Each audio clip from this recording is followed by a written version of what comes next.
हम जानते हैं कि लाइट रेज कई बार रिफ्लेक्ट हो सकती है। एग्जाम्पल के लिए, जब हम एक मिरर के सामने खड़े होते हैं तो हमें उसमें अपनी रिफ्लेक्शन दिखती है। ये इसलिए क्योंकि लाइट रेज कई बार रिफ्लेक्ट हो सकती है। मल्टीपल रिफ्लेक्शन से मल्टीपल इमेजेस भी बनती हैं। आपने सेम ऑब्जेक्ट की कई सारी इमेजेस कहाँ देखी है? जी हाँ, एक सैलून में।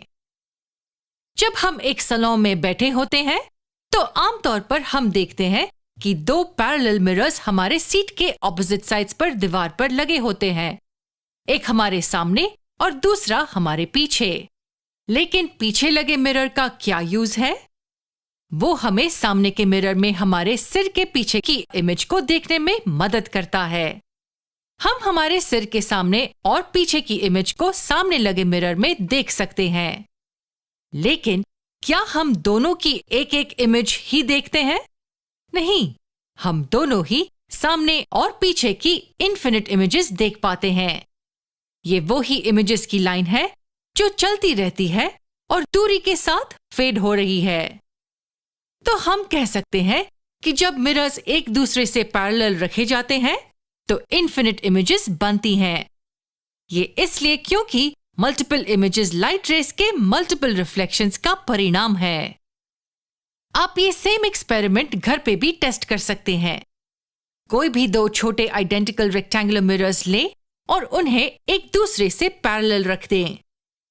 उनके बीच में एक ऑब्जेक्ट रख दीजिए, जैसे कि एक कैंडल।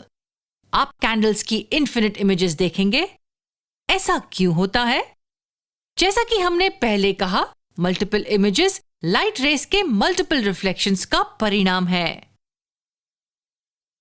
चलिए इसे एक आसान तरीके से समझते हैं। मान लीजिए कि ये वो दो मिरर्स हैं और हमने हमारा ऑब्जेक्ट पॉइंट O पर रखा हुआ है। इस केस में वो ऑब्जेक्ट कैंडल है। जब दो मिरर्स एक दूसरे से पैरेलल रखे जाते हैं तो कैंडल से निकलने वाली लाइट रेज पहले मिरर पर गिरती है, उसके सरफेस से रिफ्लेक्ट होती है और फिर दूसरे मिरर पर गिरती है। वहां से वो फिर से रिफ्लेक्ट होती है और पहले मिरर के सरफेस पर गिरती है और ये प्रोसेस रिपीट होता रहता है।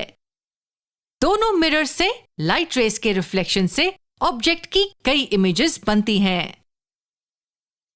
यहां एक और चीज है जो आपको पता होनी चाहिए। जो पहली इमेज हम मिरर में देखते हैं वो हमेशा ओरिजिनल ऑब्जेक्ट से बनी इमेज होती है। या दूसरे शब्दों में कहें तो पहली इमेज मिरर पर ऑब्जेक्ट से लाइट रेज इंसिडेंट होने के कारण बनी है। जी हां, पहली इमेज ऑब्जेक्ट की रिफ्लेक्शन है। तो दूसरी इमेजेस का क्या? ये इमेजेस रिफ्लेक्टेड लाइट के कारण बनती है। एग्जाम्पल के लिए, ये इमेज तभी बनती है जब पीछे रखे मिरर से रिफ्लेक्टेड लाइट इस मिरर पर इंसिडेंट होती है। इसलिए हम कह सकते हैं कि ये इमेज इस इमेज की रिफ्लेक्शन है। उसी तरह पहली इमेज को छोड़कर बाकी सारी इमेजेस कोई दूसरी इमेज का रिफ्लेक्शन है। चलिए कैंडल के रिफ्लेक्शंस की इमेज पर वापस चलते हैं। तो ये था लाइट की रिफ्लेक्शन के बारे में जब प्लेन मिरर्स एक दूसरे से पैरेलल रखे हुए होते हैं।